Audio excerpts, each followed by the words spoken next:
Good morning class. Today we are going to continue with our first chapter of statistics, that is collection of data. In previous lecture we were discussing about the methods of primary data. Okay, in which we discussed two methods. Let's start with the third method of primary data, that is method of questionnaire. Okay, so a list of logically arranged questions relevant to the object of the study is made. The space between the questions is provided for the answer. A list of questions prepared in such a way is called questionnaire. The method of obtaining information using such a type of questionnaire is called a method of questionnaire.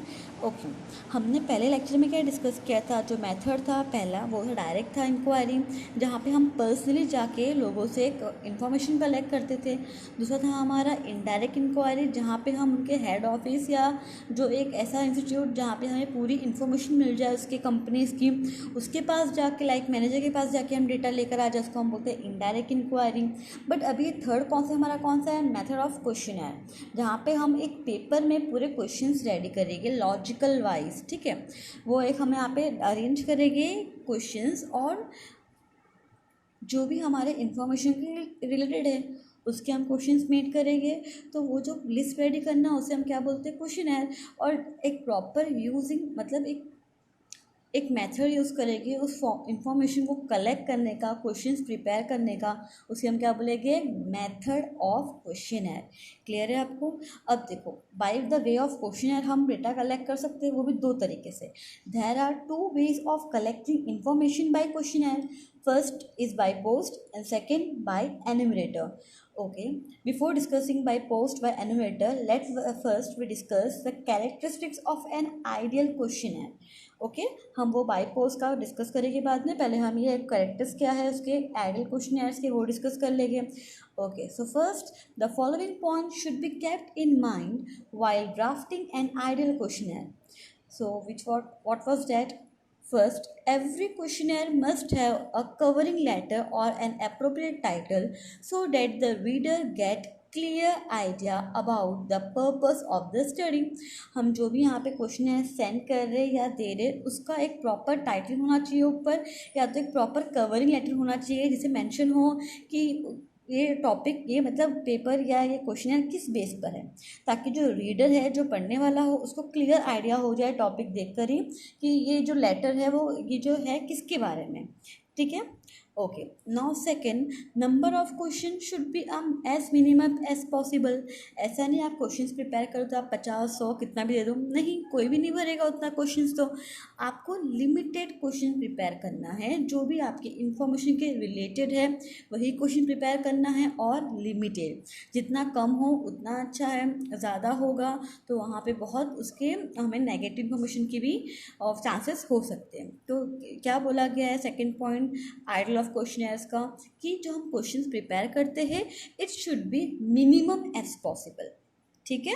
अभी अगर मैंने आपको कुछ question दे दिया like सर्वे type का, मैंने आपको 200 question दे दिया तो आप करोगे नहीं. 100 दिया तो भी नहीं करोगे, 50 भी शायद करोगे. अगर कोई एक लॉजिकल क्वेश्चन से 20 दिया तो फटाफट करके दे दोगे आप. तो ये भी एक फीचर है किसका? आइडियल क्वेश्चनर का. क्लियर है? Now third point, the number of question in the questionnaire should be consistent with the purpose of inquiry. जो भी हम क्वेश्चंस पूछ रहे क्वेश्चनर में वो हमारे स्टडी के रिलेटेड होना चाहिए. मतलब हमारा जो पर्पस स्टडी का है, जो क्वेश्चन फाइंड करने का, इंफॉर्मेशन निकालने का, उसके बेस पे होना चाहिए. समझे? इसलिए बोला गया the number of questions in the questionnaire should be consistent with the purpose of inquiry. Clear है?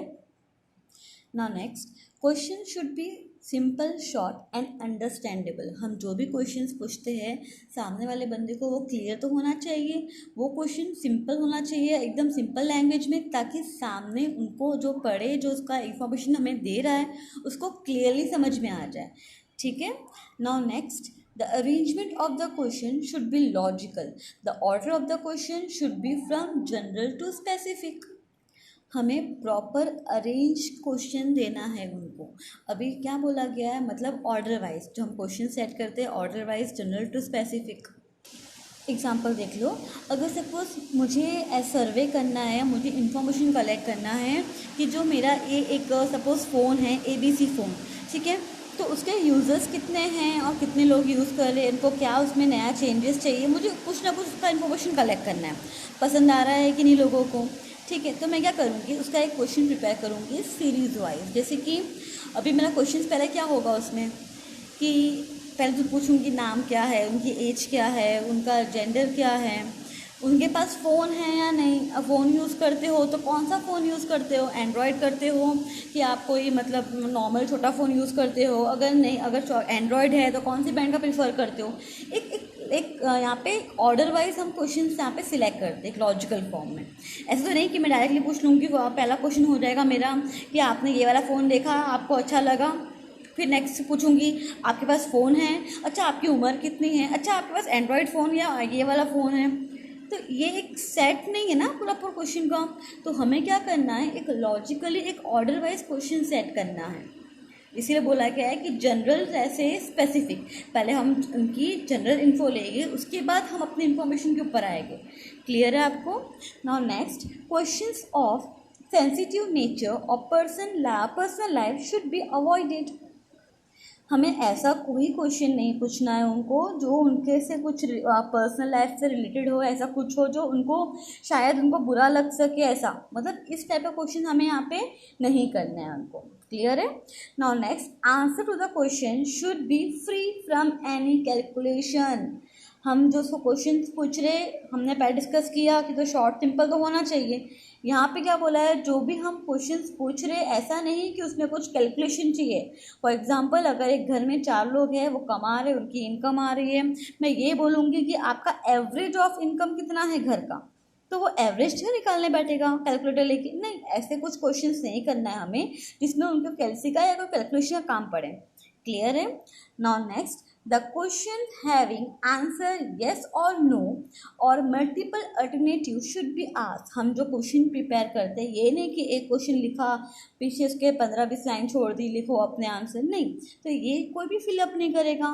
तो क्या बोला है, क्वेश्चंस मोस्टली कैसे होना चाहिए, जिसके आंसर आपका येस और नो में हो, या तो मल्टीपल। आप ही ऑप्शन दो ना उनको कि आप इस बात से एग्री हो कि डिसएग्री हो कि स्ट्रांगली एग्री हो। जहाँ अगर क्वेश्चन आप मल्टीपल टाइप देते हो उनको, तो आपको इन्फॉर्मेशन कलेक्ट करने में इजी हो जाएगा और उनको आंसर देने में भी इजी हो जाएगा। क्लियर है? तो ये है सारे फीचर्स किसके, characteristics of ideal questionnaire. Okay, now next, questionnaire by post. Okay, पहले हम डिस्कस कर लेंगे मीनिंग इसका। After preparing an ideal questionnaire it is dispatch by post to respond from whom the information is to be collected along with a request to complete and return it in a given period of time. Therefore, it is necessary to send a blank envelope along with the questionnaire to all the respondent bearing the address of investigator and a proper postal stamp. Since the answer to the question are to be given by respondent themselves, it is questionnaire may be sent through computer and mobile phone also. Okay, so क्या बोला गया है, questionnaire by post. हमें topic से मालूम पड़ रहा है ऊपर कि जो हम क्वेश्चन सेंड कर रहे हैं पोस्ट के थ्रू, हमने पोस्ट किया, ठीक है, तो उसे हम क्या बोलेंगे, क्वेश्चनर बाय पोस्ट। पहले टाइम पे क्या था कि जो उनको इन्फॉर्मेशन कलेक्ट करना था वो क्या करे कि अब यहाँ पे लोगों को एड्रेस पे उनको पोस्ट कर दे, क्वेश्चनर पोस्ट कर दे, उसके साथ साथ उनको एक रिक्वेस्ट लेटर भेजे कि आप मतलब इस टाइम के अंदर ये हमें पोस्ट रिटर्न कर देना। साथ में एक ब्लैंक एनवेलप भी देते थे अंदर, उनके साथ साथ अपना जो इन्वेस्टिगेटर जो इन्वेस्टिगेट कर रहा है उसका वहाँ पे प्रॉपर एड्रेस और पोस्टल स्टैम्प के साथ। इन शॉर्ट क्या था कि यहाँ पे जो क्वेश्चन प्रिपेयर कर रहा है, जो इन्वेस्टिगेटर है, वो क्वेश्चन पेपर सेंड कर रहा है किसको, रिस्पॉन्डर को, ठीक है, और उनको एक रिक्वेस्ट के साथ कि वो कंप्लीट करके इस टाइम में इनको वापस दे दें। ये टाइम पहले था और ये चीज़ें भी, इसमें क्वेश्चन भी कैसे होते हैं, शॉर्ट सिंपल टाइप थे। पर अभी जो क्वेश्चनर यूज़ कर रहे हैं वो लोग बाय फ़ोन या बाय ईमेल के थ्रू सेंड कर देते हैं। क्लियर है आपको? तो ये है क्वेश्चनर बाय पोस्ट का meaning. Now advantages of questionnaire by post. First, this method of collecting data is quite useful when the field of investigation is very fast. क्या बोला गया है, ये वाला मेथड तभी यूजफुल है जब जहाँ पे फील्ड ऑफ इन्वेस्टिगेटर ज़्यादा बड़ा हो, जहाँ पे हम पर्सनली नहीं मिल सकते जा जाके, अगर वहाँ पे हम लोग ये सिस्टम यूज़ करते, ये मेथड यूज़ करते तो सही रहेगा। खाली हमें तो पास ऑन करना है ना, लेटर एड्रेस में पहुँचाना है हमको। तो ये यूज़फुल है अगर हमारा फील्ड ज़्यादा बड़ा है, अगर हमें वहाँ पे इंफॉर्मेशन ज़्यादा कलेक्ट करनी है एक बड़े प्लेस की। ठीक है। Now second, this method is simple and it provide large amount of information with less expense. अगर यही चीज़ हम डायरेक्ट इंक्वायरी में करते, घर घर जाके हम भेजते हैं न्यूमरेटर को कि जाओ इन्फॉर्मेशन लेके आओ, वो घर घर जाता, कितने खर्चे होते और बहुत टाइम जाता। तो ये मेथड कहीं ना कहीं हमारे लिए क्या कम खर्चा यहाँ बैठ रहा है हमारा। तो वही बोला गया है, this method is simple and it provide large amount of information with less expense. Clear है? By this method, investigator can get information from respondent of those area where it might be difficult to reach personally or by telephone. कोई ऐसी backward area भी थी जहाँ पे हम personally, अभी तो हम मिल सकते हैं, अगर हमें अभी तो मतलब नेटवर्क इश्यूज हमारे नहीं हुए, अभी हम बहुत एडवांस भी हो गए, फ़ोन है, पहले इतना नहीं था, तो कभी कनेक्शन हो ना हो फ़ोन का, तो वैसी वैसी जगह हम नहीं पहुँच सकते या हम वहाँ से बात नहीं हो सकती हमारी उनसे फ़ोन के थ्रू भी। तो वहाँ पे ये वाला मेथड बहुत ही एप्लीकेबल था। उस एरिया में ही पोस्ट चला जाए जहाँ से मुझे इन्फॉर्मेशन कलेक्ट करना है। क्लियर है? ओके, अब हम डिस्कस करेंगे disadvantages of questionnaire by post. So first, when respondent are illiterate और non cooperative, this method become useless. अभी देखो, हमने तो भेज दिया अपना क्वेश्चनर, अगर मैंने जो क्वेश्चन भेजा है वो बंदा पढ़ा लिखा ही नहीं है, या तो उसको मतलब इतना इंटरेस्ट नहीं लिया उसने, नॉन कॉपरेटिव टाइप है, तो क्या होगा मेरे लिए, तो वो ये मेथड क्या हो जाएगा, यूजलेस हो जाएगा। Getting my point? Now second, sometime information provided by the respondent may not be correct or they may return incomplete or blank questionnaire to the investigator. कभी कभी क्या होता है, कभी यहाँ पे जो रिस्पोंडेंट है वो करेक्ट इन्फॉर्मेशन फिलअप नहीं करते, ऐसे इनको ऐसा है ये फॉर्म है, चलो कुछ भरना है तो कोई भी टिक कर दिया आंसर, प्रॉपरली उन्होंने इन्फॉर्मेशन प्रोवाइड नहीं किया, या तो कभी कभी वो लोग क्या करते हैं कि ब्लैंक ही क्वेश्चन वापस रिटर्न कर देते थे। तो यहाँ पे भी कोई ना कहीं हमें डिसएडवांटेज हुआ ये। Now third, there may be a loss of questionnaire और the delay in getting the information because of the laziness of the respondent. कभी कभी क्या हो, हमारा जो लेटर पोस्ट पहुँचे ही ना उन तक, या कभी कैसा होता है कि उनके पास तो पहुँच गया बट हमको जो टाइम पीरियड में हमने काम किया उन्हें हमें चाहिए था इन्फॉर्मेशन, तब नहीं मिला, मेरा पूरा काम दाम हो गया, फिर वो बाद में लेट में हमारा पोस्ट ले आ रहे अपना। तो ये क्या होगा, मतलब अगर लेजीनेस है रिस्पोंडेंट का, वो प्रॉपर टाइम पे हमें नहीं दे रहा इन्फॉर्मेशन, तो वो चीज़ मेरे लिए क्या हो जाएगी, यूजलेस हो जाएगी, है ना। Okay, now fourth point, there is a lack of assistance or a person who clarify the instructions or given explanation of questions that may arise. Hence, there is a possibility of misinterpretation of questions. क्या बोला गया है, अगर देखो हम जब direct inquiries में जाते थे तो हम पर्सनली उनके पास जाके उनको कोई क्वेश्चंस है तो हम वहीं पे सॉल्व करके बता के उसके साथ हम एक्स्ट्रा आंसर एक्स्ट्रा इन्फॉर्मेशन भी ले आते थे। बट यहाँ पे हम नहीं जा रहे, वहाँ पे हमने सिर्फ बाय पोस्ट दे दिया उनको, तो कोई इंस्ट्रक्टर नहीं है ना उनको इंस्ट्रक्शंस देने के लिए या समझाने के लिए, तो कहीं ना कहीं उस चीज़ की कमी होती है। क्लियर है आपको? ओके, तो ये हमने डिस्कस किया questionnaire by post. Now next, questionnaire by enumerator, जिसको हम अपॉइंट करते हैं जाके इन्फॉर्मेशन ले आओ, जिसको हमने अपॉइंट किया है उसे हम क्या बोलेंगे, एन्यूमरेटर। तो मीनिंग देख लेंगे इनका। इन this method enumerator themselves contact the respondent and get response to the question. Enumerator himself fill the question. Thus, the difference between the earlier method and this method is that in earlier method the questionnaire is sent to the respondent by post, whereas in this method the enumerator carry the questionnaire and personally meet the respondent. Here the enumerator should be enthusiastic, polite, honest and efficient in their work so that they can extract correct answer to the question by providing relevant and supplementary information to the respondent. The enumerator are also instructed to create friendly atmosphere without entering into any controversy or showing any disrespect towards the respondent. Okay, so ये हमारा topic क्या है, questionnaire by enumerator.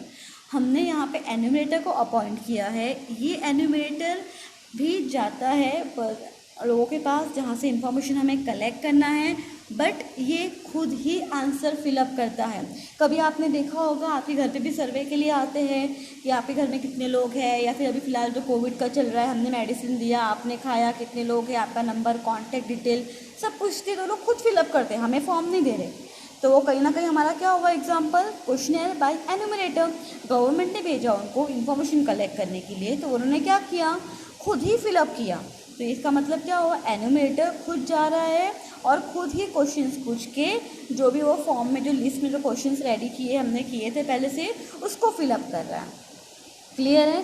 पिछले method में क्या था, हमने question send कर दिया उनके एड्रेस पे, और यहाँ पे हमने अपने एन्यूमरेटर को सेंड किया, वो फिल कर रहा है पूरे क्वेश्चंस पूछ के उनसे. क्लियर है आपको. तो इसमें ना मेन जो रोल है वो एन्यूमरेटर का है. अगर एन्यूमरेटर पोलाइट नेचर का है, ऑनेस्ट है, एफिशिएंट है वर्क में, तो हमें अच्छा इन्फॉर्मेशन कलेक्ट कर सकता है वो.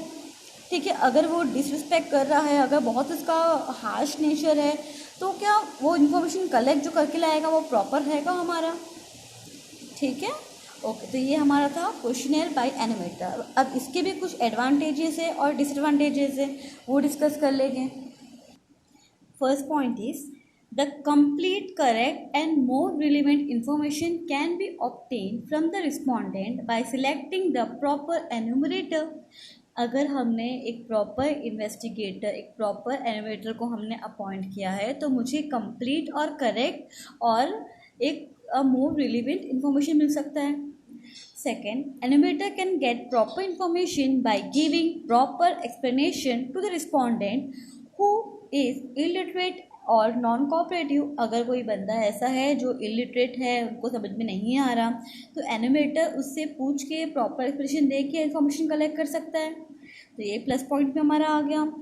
Third, in this method there is no problem of loss of questionnaire और incomplete answer to the questions. क्या बोला गया है, ये मेथड में, पिछले मेथड में क्या था, बाई पोस्ट में, जहाँ पे प्रॉब्लम था कि हमारा जो ये क्वेश्चनर है वो घूमने का भी चांसेस था, बट यहाँ पे एन्यूमरेटर खुद ही लेके जा रहा है, तो यहाँ पे कोई डाउट नहीं है कि कोई प्रॉब्लम नहीं होगा कि क्वेश्चनर घूम जाए हमारा या इनकम्प्लीट आंसर मिले हमें. ठीक है. Now next, information obtain is more reliable. जो इन्फॉर्मेशन हमें कलेक्ट होगी वो मोर रिलायबल होगी. क्लियर है आपको. अब हम नया डिस्कस करेंगे second, disadvantages of questionnaire by post enumerator. Sorry. So first point, sometimes it is quite difficult to get expert enumerator in sufficient number.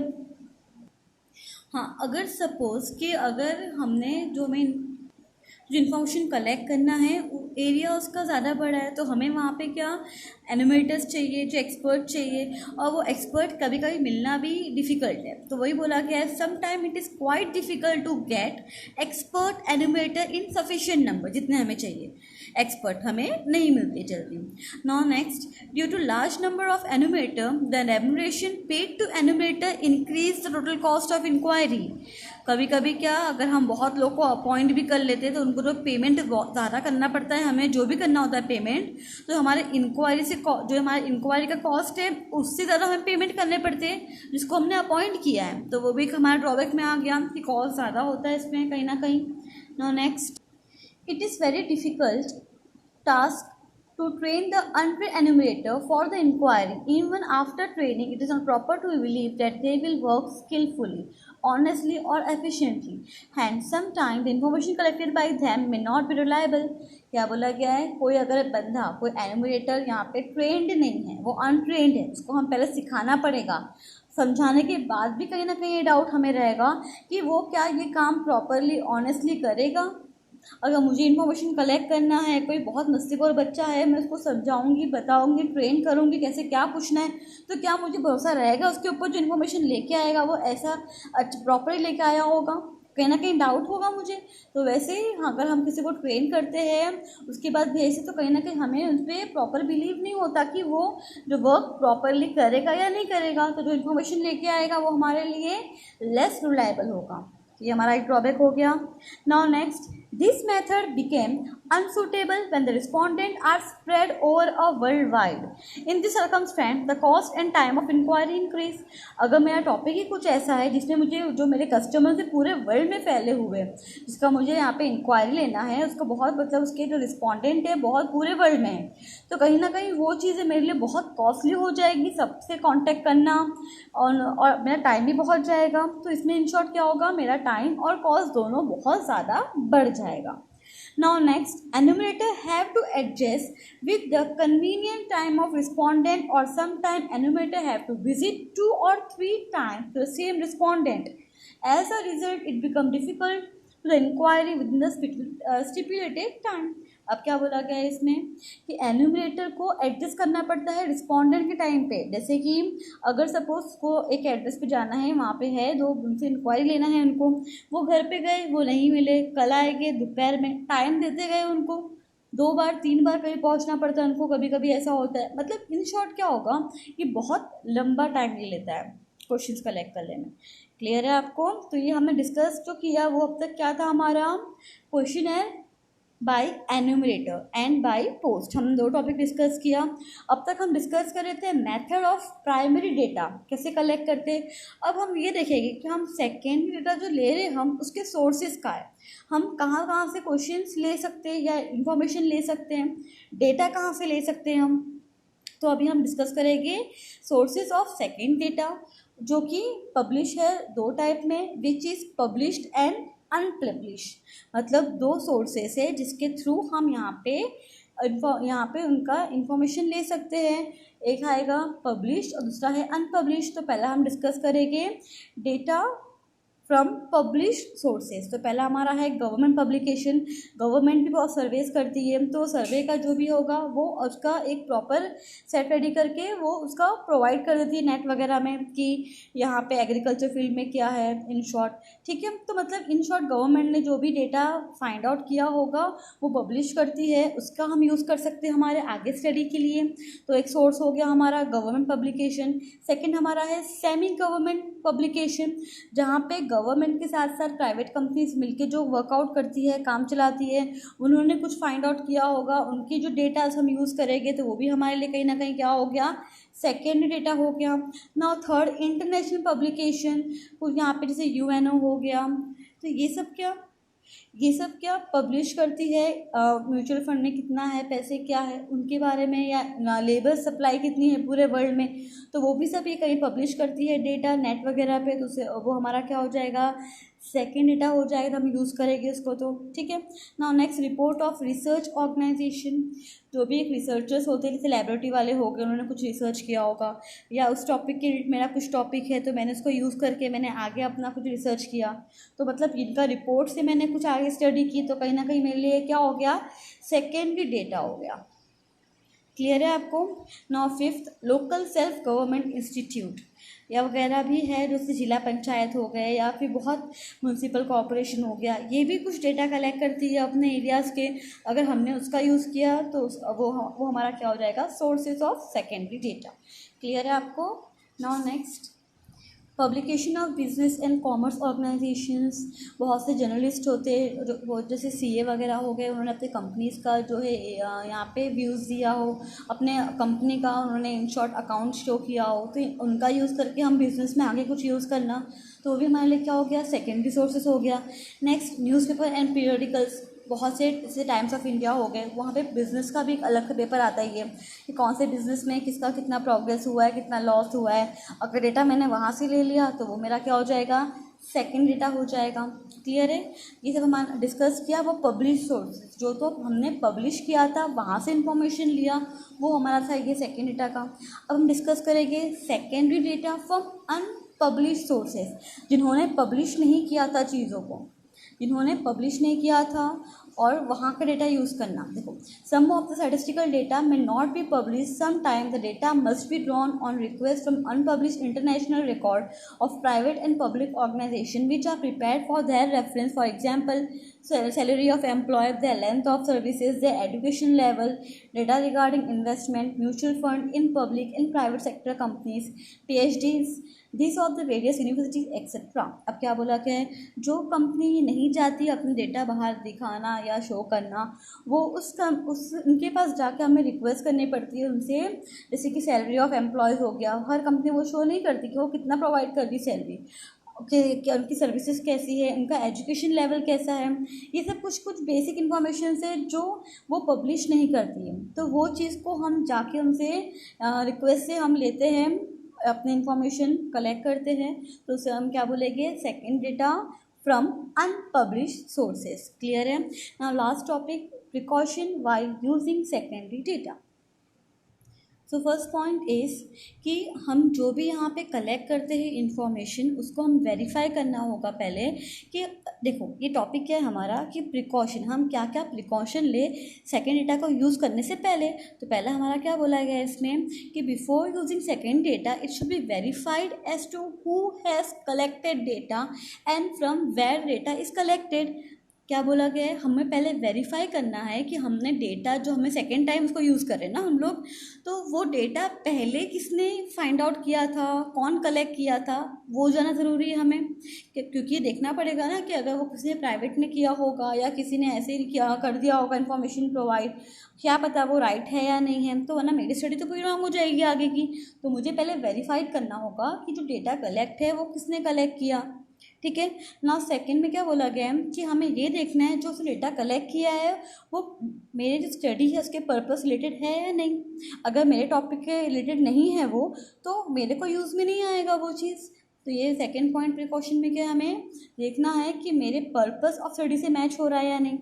Now third, data collected data must not be too old. ऐसा भी नहीं कि हमने बहुत पुराना data use करके अभी कुछ स्टडी कर रही हूँ। अगर सपोज़ कि मैंने बहुत पहले ज़माने में जब टेलीफोन था तब का डेटा मैंने यूज़ करके अब मैं उसके आगे का कुछ रिसर्च करूँ, तो नहीं। टेलीफोन के आगे कितने फ़ोन्स आ चुके हैं, वायरलेस कितने फ़ोन आ चुके हैं, कितने यहाँ पे एंड्रॉयड फ़ोन आ चुके हैं, तो वो डेटा कुछ काम का आएगा, स्टडी कुछ काम की मेरी आगे आएगी नहीं। तो हम जो भी डेटा कलेक्ट करते हैं या कुछ फाइंड आउट करते हैं तो वो हमारा क्या होना चाहिए, करंट टाइम से रिलेटेड होना चाहिए। मतलब कि अगर मुझे डेटा कलेक्ट करना है अभी का, तो मैं कुछ प्रीवियस ईयर का लूँगी डेटा। ठीक है, समझे। तो एकदम से पुराना डेटा यूज़ नहीं करना है हमें। नाउ फोर्थ क्या बोला गया है इसमें, before using secondary data, the matter regarding scope of data, region for which data is collected, a definition of term used in data should be ascertained। हम जो कलेक्ट करने वाले हैं डेटा भी हम यूज़ कर रहे हैं सेकेंडरी डेटा, पहले हमें देखना है कि वो डेटा का स्कोप क्या है, वो रीजन में मेरे मतलब कितना यूज़फुल है। इन शॉर्ट वो सारे टर्म्स हमें यहाँ पे डिफाइन करने होंगे प्रॉपर। ओके। नाउ फिफ्थ, हम यहाँ पे direct use of the estimate data should be avoided. The estimation given data may be wrong as calculated. Okay, so क्या बोला गया इसके अंदर कि अगर कोई डेटा प्राइमरी डेटा में एस्टिमेटेड डेटा है, अंदाज़ा डेटा दिया होगा, तो वो तो कहीं ना कहीं सही नहीं है हमारे लिए। हमें अंदाज़ा तो आगे सेट नहीं करना है ना। अगर वो अंदाज से बोलेगी कि इतना है तो मैं उसके आगे स्टडी करूँगी तो रॉन्ग हो जाएगा। तो कोई भी अगर हमारे डिटेल मिलता है, प्रॉपर मिलता है स्टडी, या फिर प्रॉपर नंबर कितना है प्रॉपरली मालूम पड़ता है, तो ही उसको मैं आगे यूज़ करूँगी। कोई भी एस्टिमेट डेटा को मैं आगे ऐसा सेकेंडरी डेटा यूज़ नहीं करूँगी। क्लियर है आपको ना। लास्ट पॉइंट क्या बोला गया है, जो भी हम मेथड यूज़ करें वो इन्वेस्टिगेटर को पता होना चाहिए, उसके फ़ायदे नुकसान जो है उसको पता होना चाहिए। क्लियर है। Okay, thank you, have a good day.